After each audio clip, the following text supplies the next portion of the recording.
Mas me parece que também até aí, e veja bem, essa questão de impunidade, se o Brasil tem muita impunidade ou não, você trouxe até um dado de 4% e em contrapartida teria 96% na Inglaterra, que eu desconheço esse dado, tá? Eu honestamente...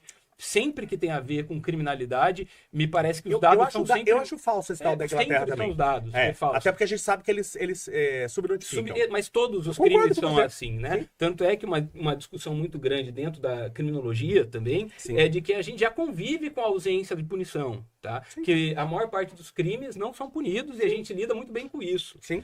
É claro que a gente pode entrar em questões um pouco mais sensíveis, como crimes envolvendo sangue, feminicídio, estupro, e daí a gente vai discutir sobre a maior necessidade de punição dessas pessoas, mas o que a gente tem dentro do sistema penitenciário hoje é basicamente 35% das pessoas presas por tráfico de drogas, sendo que não dá para acreditar que esses 35% que deve gerar mais ou menos em torno de uns 400 mil, 300 e alguma coisa mil pessoas presas são grandes traficantes, né? Eu honestamente não acredito nisso. Você mencionou um dado de 40...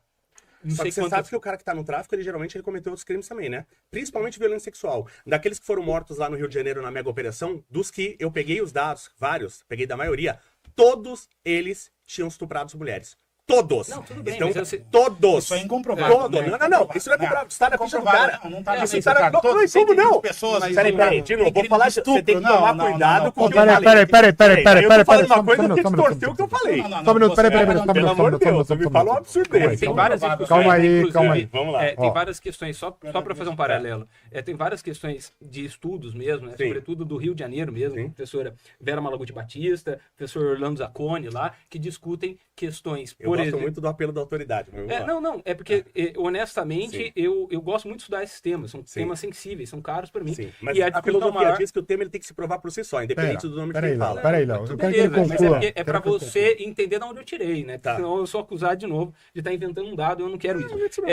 Independentemente disso, a discussão que gira em torno dessas pesquisas, né? Que uma é por mestrado, outra por mestrado e por doutorado, é de que no Rio de Janeiro, né, naquele espaço amostral que eles investigaram, uma recorrência das autoridades por autos de resistência. Certo. No sentido de que sempre, para justificar e absolver o policial lá no Rio de Janeiro, se recorre a acusações... normalmente de tráfico de drogas, mas agora você está mencionando, por exemplo, a questão de estupro. Independentemente, isso também é uma técnica. Você acabou de morreram mulheres também. Ele falou que 100% se cometer estupro, até as meninas até cometer estupro. Então, peraí. Beleza. É o seguinte, eu quero fazer uma pergunta aqui para você e para você. Vocês já subiram uma favela? Já subiram. Algumas. Tá. Você já morou na favela? Não morei na favela. Tá. Então eu vou falar a gente não precisa ter sido escravo pra saber que escravidão é uma merda. Tá, perfeito. Eu morei de frente pra favela. Só que é o seguinte, eu não morei de frente, eu não passei. Eu morei numa favela. E a parada é a seguinte, o que o Léo levantou aqui é muito real.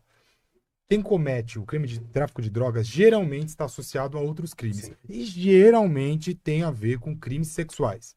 Geralmente tem a ver com crimes sexuais. O que você pega talvez isso não nos seus porque você pega gente, você defende gente que o que talvez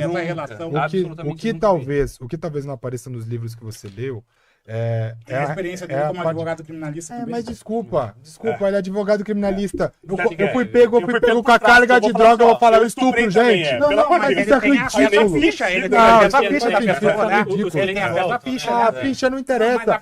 O que acontece nas favelas não vão pra ficha das pessoas. Sabe por quê? Estuprada na favela, se ela falar, ela morre.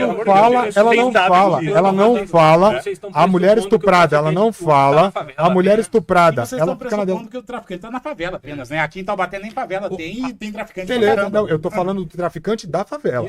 Nós estávamos falando do traficante no contexto da favela. Isso. Beleza, quer falar do traficante de Taubaté, a gente pode falar de um traficante que atua no lugar onde não tem favela. Vocês estão sendo candidatos pro Brasil todo, não só pra favela. Perfeito.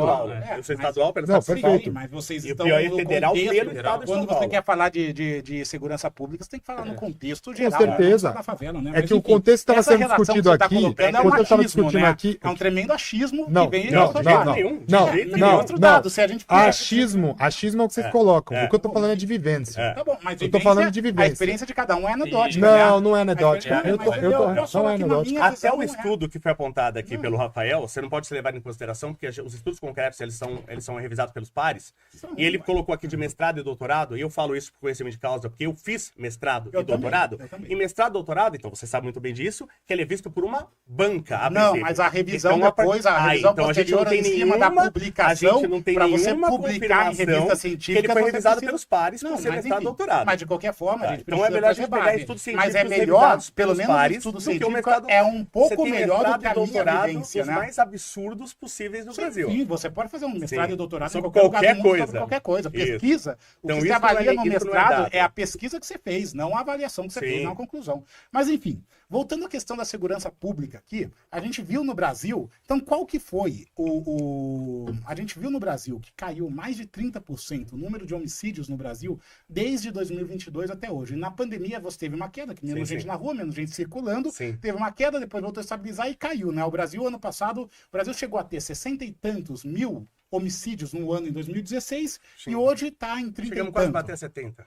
Mas aí, então o que se deve? Então, alguma política pública... Ao que se deve? Não, eu tô perguntando. Ninguém tem a resposta? Não, eu tenho a resposta. Tá. Eu tenho, qual que é a sua resposta? Me explica. Você teve, primeiro, a partir de 2016, 17, 18, primeiro você teve em São Paulo uma queda vertiginosa, a partir de 99, que você chegou a ter quase 10 mil homicídios no estado de São Paulo, e aí você começou a ter primeiro uma consolidação do crime, o crime baixa algumas regras do PCC. Exatamente. Então você teve isso. Aí depois você teve uma expansão do grupo PCC pelo Brasil, que começou a disputar espaços com o Comando Vermelho, com outras.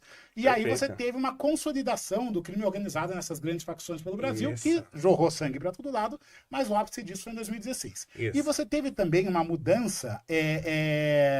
De paradigma em 2018? Não, em 2017, 2018... Se facilitou o armamento? Não, isso não tem nenhuma relação, porque você tem um índice do crime... gosta, não tem relação. Não tem relação. Que você gosta porque o índice de feminicídio, mas a relação do armamento... Despencou o feminicídio, inclusive mortes trans. Não, senhor. Aumentou. Então, senhor, em 2018, de trans, 18 eu tô falando, mas 18 você não teve nem liberação de arma. Trans. A partir do momento que você tem facilitação da arma, e eu não apoio o governo Bolsonaro, mas isso ele fez muito certo, é que você está contra os dados. A relação é de mortes evitáveis. Pega as mortes, mas como que você sabe uma morte evitável? Porque são mortes que não estão no contexto do crime, estão em relações. Existe esse conceito no direito, existe esse conceito no direito criminal. Que são mortes que não estão no contexto do crime, nem num crime que aconteceu no roubo. Então nós tivemos duas coisas que fizeram cair bastante. Principalmente a mudança etária da população.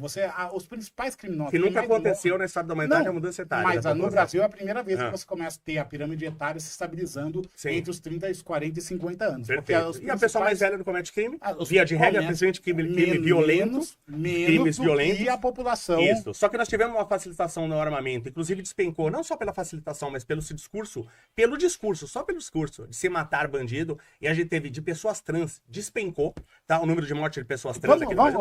Levanta aí, por favor, 2018, 2019, como não teve. Mas inclusive foi publicado. Calma aí, vamos chegar nisso lá.